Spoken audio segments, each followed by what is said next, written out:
నమస్తే ZB9 news కి స్వాగతం. పారిశుద్ధ్య నిర్వహణ గ్రీనరీ పెంపు లక్ష్యాలు ప్రభుత్వం పచ్చదనం స్వచ్ఛదనం కార్యక్రమాన్ని ప్రారంభించిందని పెద్దపల్లి జిల్లాలో కార్యక్రమాన్ని కట్టుదిట్టంగా నిర్వహించాలని జిల్లా కలెక్టర్ కోయి శ్రీహర్ష అన్నారు. రాష్ట్ర ప్రభుత్వం ప్రతిష్టాత్మకంగా చేపట్టిన స్వచ్ఛదనం పచ్చదనం కార్యక్రమాన్ని పెద్దపల్లి పట్టణంలో ప్రారంభించారు. పెద్దపల్లిలోని ప్రభుత్వ జూనియర్ కళాశాల మైదానం నుంచి అమర్నగర్ చౌరస్తా మసీదు జెండా సివిల్ ఆసుపత్రి మీదుగా మళ్లీ ప్రభుత్వ జూనియర్ కళాశాల వరకు చేపట్టిన స్వచ్ఛదనం పచ్చదనం అవగాహన ర్యాలీని జిల్లా కలెక్టర్ స్థానిక సంస్థల అదనపు కలెక్టర్ జె అరుణశ్రీతో కలిసి జెండా ఊపి ప్రారంభించారు. కార్యక్రమంలో పెద్దపల్లి మున్సిపల్ కమిషనర్ వెంకటేష్, జిల్లా వైద్య ఆరోగ్య శాఖ అధికారులు డాక్టర్ ప్రమోద్ కుమార్, ప్రజా ప్రతినిధులు, సంబంధిత అధికారులు, విద్యార్థులు పాల్గొన్నారు.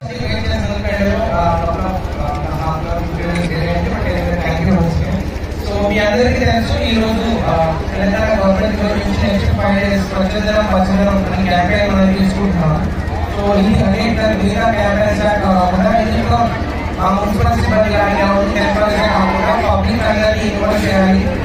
సెన్స్ ఆఫ్ శానిటైజేషన్ కానీ ఈ ప్లాంటేషన్ గురించి కానీ పబ్లిక్ అందరూ పార్టిసిపేట్ చేయాలి అనే ఉద్దేశంతో గవర్నమెంట్ ప్రోగ్రామ్ స్టార్ట్ చేసింది. అందుకనే ఈ మెసేజ్ అనేది పబ్లిక్ అందరినీ తీసుకునేటానికి మనం ఈ ర్యాలీతో స్టార్ట్ చేస్తాము. ఈ ర్యాలీలో పెద్దపల్లి సిబ్బంది కానీ స్టూడెంట్స్ కానీ డిఫరెంట్ స్కూల్ స్టూడెంట్స్ కానీ పిల్లలందరి ద్వారా మనం ఈ ర్యాలీ చేసి ఒక మెసేజ్ అనేది పబ్లిక్ లో తీసుకుని వెళ్తాం. అండ్ ఇక్కడతో కాకుండా మీరు మీ ఇంటికి వెళ్ళినప్పుడు మీ ఇంటికి ఉన్న ఈ లోపల ఉన్న శానిటైజేషన్ సంబంధించి వాటర్ కానీ లేకపోతే పెట్టుకుంటారని ఎక్స్పెక్ట్ చేస్తాం.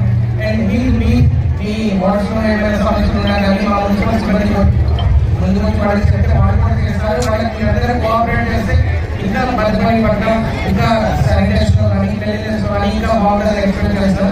మీ అందరూ ఇదే కాదు, ఇంకా నెక్స్ట్ 5 days అండ్ ఫర్దర్ కూడా ఇంకా